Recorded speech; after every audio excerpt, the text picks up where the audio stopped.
Hi friends, బాగున్నారా? Welcome to Tollywood boss. Power star Pawan Kalyan, super star Mahesh Babu, man of masses NTR వీరికి stardom తెచ్చిపెట్టిన చిత్రాలు ఏంటో చూద్దాం. అందులో హీరోని లక్కీ హీరోని వచ్చేసి భూమిక. ఆ చిత్రాలు ఏంటో చూద్దాం ఒకసారి. టాలీవుడ్ బాస్ ఒక హీరోయిన్, ముగ్గురు హీరోలు వీరికి స్టార్డమ్ తెచ్చిపెట్టాయి 7వ నంబర్ చిత్రాలు. చిత్ర విచిత్రమే జరిగిపోయింది 7వ నంబర్ చిత్రాలతో. ఆ చిత్ర విజయాలు ఏంటో చూద్దాం. 2001 ఏప్రిల్ 26న మొదలైన థియేటర్ల వద్ద సందడి 100 రోజుల పోస్టర్ వచ్చే వరకు ఏకధాటిగా థియేటర్లలో 100 రోజుల వరకు హౌస్ఫుల్ బోర్డులు పడ్డ ఏకైక చిత్రం ఖుషి. 100 రోజుల దాకా ఏకధాటిగా హౌస్ఫుల్ బోర్డులు. నేను అప్పుడు 16 సంవత్సరాలు 17 సంవత్సరాలు ఉన్నా. 2000 ఇది నరసింహనాయుడు, ఇది భారీ ఖర్చుల్లో ఇద్దరికి. అప్పుడు అంటే నరసింహనాయుడు ఇండస్ట్రీ హిట్ అయింది, ఇది బ్లాక్ బస్టర్ హిట్గా నిలిచింది ఆ సంవత్సరం. వరకు మనం ఎప్పుడు చూడలేని ఒక కొత్త ఫ్రెష్ ప్రేమ కథని మనకు కనువిందు చేపించాడు దర్శకుడు ఎస్.జె. సూర్య. చిత్రంలో సిద్ధు పాత్రలో పవన్ కళ్యాణ్, మధు పాత్రలో భూమిక చాలా చక్కగా నటించి ప్రేక్షకులను ఆకట్టుకున్నారు. ఈ చిత్రానికి విశేషం ఏంటంటే, ఈ చిత్రంలో సెకండ్ హాఫ్ లో వచ్చే martial art fight Pawan Kalyan compose చేశారు. ఈ చిత్రానికి కాస్ట్యూమ్స్ రూపొందించింది రేణు దేశరాయ్. కేకేతో మనీష్ శర్మ పాడించిన హిందీ ఇందులో కాస్ట్యూమ్స్ రేణు దేశరాయ్ గారు అందించారు. అప్పుడు ఫైట్ వచ్చేసి కంపోజ్ చేసింది పవన్ కళ్యాణ్ గారు.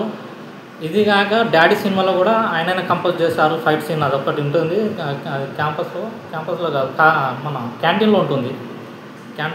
అది ఫైట్ సీన్ ఉంటుంది. అది కంపోజ్ చేసింది పవన్ కళ్యాణ్ గారే డాడీ సినిమాలో. ఒకసారి చూడండి మీరు కూడా. గీతం ఏ మేరా జహా తెలుగు చిత్ర రంగంలోనే మొట్టమొదటి ప్రయోగం అని చెప్పాలి హిందీ పాట. ఈ చిత్రం పవన్ కళ్యాణ్కి స్పెషల్ అని చెప్పాలి. 7వ చిత్రంగా పవన్ కళ్యాణ్ సినిమాల్లో హిందీ పాటలు, ఇంగ్లీష్ పాటలు అనేది బద్రీలో చూసాం. కానీ హిందీ పాట వచ్చేసి ఇది వెరైటీగా అప్పుడు మన 2002 సంవత్సరంలో ఖుషి సినిమాలో ఇప్పుడు ఒక ఊపు ఊపింది మేరా జహాన్.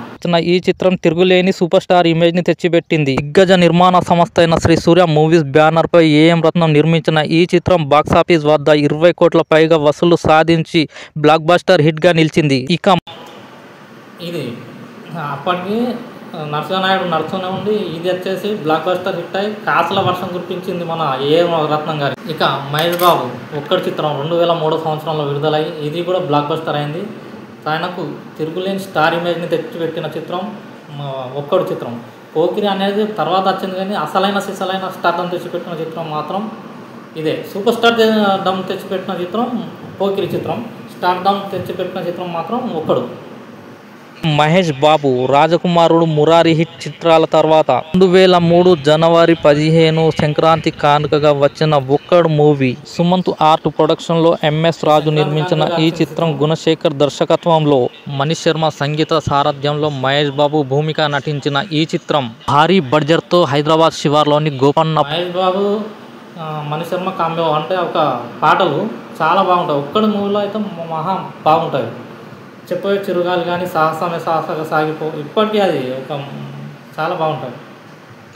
పల్లె గ్రామంలో డి రామానాయుడుకు ఖాళీగా ఉన్న 10 ఎకరాల స్థలాన్ని ఈ చిత్రంలోని హైదరాబాద్ పాత బస్తీ చార్మినార్ సెట్టును 300 కార్మికులతో 1.5 కోటి వ్యయంతో నిర్మించడం జరిగింది.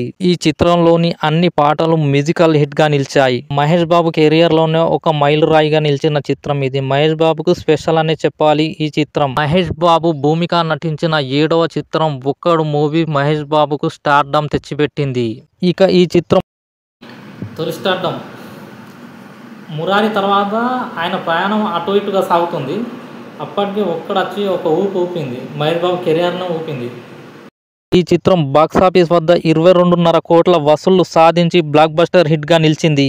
ఇక NTR, man of masses, global star man of masses NTR నటించిన 7వ చిత్రం.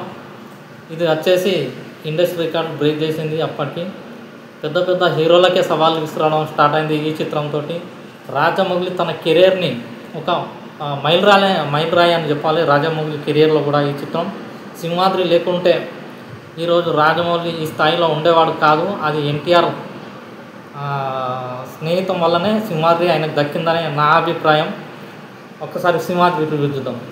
ఇక జూనియర్ ఎన్టీఆర్ నాగా ఫ్లాప్ తర్వాత వచ్చిన చిత్రమే సింహాద్రి. విఎంసి బ్యానర్ పై వి దొరసామి రాజు, వి విజయ్ కుమార్ వర్మ నిర్మించిన చిత్రమే ఈ సింహాద్రి. ఎన్టీఆర్ రాజమౌళి కాంబినేషన్ లో వచ్చిన రెండో చిత్రం, ఎన్టీఆర్ భూమిక కాంబినేషన్ లో వచ్చిన మొదటి చిత్రం, ఎన్టీఆర్ కెరియర్ లో 7వ చిత్రంగా వచ్చిన ఈ సింహాద్రి. ఈ చిత్ర కథను విజేంద్ర వర్మ అందించారు. ఇక ఈ చిత్రంలోని కథా కథనం ఆసక్తికరంగా మలిచాడు రాజమౌళి. ఇక ఎన్టీఆర్ తన అద్భుతమైన నటనతో ఈ చిత్రాన్ని తన భుజాలపైన మోసాడని. ఎన్టీఆర్ నటన మాత్రం ఏముంటుంది అంటే ఇందులో అని కాదు, పర్టికులర్గా ఆది సినిమాలో కానీ, సింహాద్రిలో కానీ, సాంబాలో కానీ, రాఖీలో కానీ, యమదంగలా కానీ చెప్పాలి. ఈ మూవీలో ఎన్టీఆర్ నటించిన ఒక్కొక్క యాక్షన్ సీన్ ఒంటి మీద రోమాలు నిక్కబొడ్చేలా ఉంటాయి.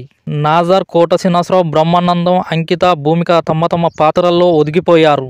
ఈ చిత్రానికి మ్యూజిక్ బ్యాక్ బోన్ అని చెప్పాలి. ఎంఎం కీరవాణి గారి సంగీత సారథ్యంలో. ఎంఎం కీరవాణి గారి సంగీతం అయితే ఒక రేంజ్లో ఉంటుంది. సినిమా పాటలు అప్పుడు ఆడియో క్యాసెట్లు, అప్పుడు 2003లో సీడీలు ఆడియో క్యాసెట్లు వచ్చాయి. అప్పుడు మ్యూజిక్ సెంటర్లో ఉండేవి. అప్పుడు ఈ పాటలన్నీ ఒక ఊపాయి. అద్భుతమైన సాహిత్యం, అద్భుతమైన పాటలు థియేటర్లలో ప్రేక్షకులకు ఉర్రూతలూగించాయి. ఎన్టీఆర్ భూమిక కాంబినేషన్ లో వచ్చిన ఈ చిత్రం ఎన్టీఆర్ కెరియర్ లో 7వ చిత్రంగా బాక్సాఫీస్ వద్ద 25 కోట్ల వసూళ్లు సాధించి ఇండస్ట్రీ హిట్ గా నిలిచింది. ఇక ఈ 7వ చిత్రాలు ఎన్టీఆర్, పవన్ ఇది 25 కోట్ల షేర్ వసూలు సాధించింది. అప్పటికే ఆయన వయసు ఎంత, అప్పుడు 18-20 సంవత్సరాలు ఉన్నారు జూనియర్ ఎన్టీఆర్. ఆ వయసులో రికార్డులన్నీ మడతేసి ఇండస్ట్రీని కుమ్మేశాడు. అప్పుడు ఇది భూమిక కూడా పవర్ స్టార్ తోటి 7వ చిత్రం, మహేష్ బాబు గారితో 7వ చిత్రం, ఎన్టీఆర్ గారితో 7వ చిత్రం. వీళ్ళకి లక్కీ హీరోని ఏది భూమిక అనే హీరోని పవన్ కళ్యాణ్ కానీ, మహేష్ బాబు కానీ, ఎన్టీఆర్ కానీ 7వ నంబర్ తోటి లక్కీ హీరోయిన్గా భూమికను తిరగనవచ్చు. ఎన్టీఆర్, పవన్ కళ్యాణ్, మహేష్ బాబులకు సూపర్ స్టార్ డమ్ ని తెచ్చిపెట్టాయి. ఈ ముగ్గురు హీరోలకు లక్కీ హీరోయిన్ గా చెప్పవచ్చు భూమికను. చిత్రంగా విచిత్రమే జరిగింది 7వ నంబర్ తోటి భూమిక తోటి. ఏమంటారు? నచ్చితే లైక్ చేయండి, షేర్ చేయండి, సబ్స్క్రైబ్ చేయడం మర్చిపోకండి. బాయ్, ఉంటాను.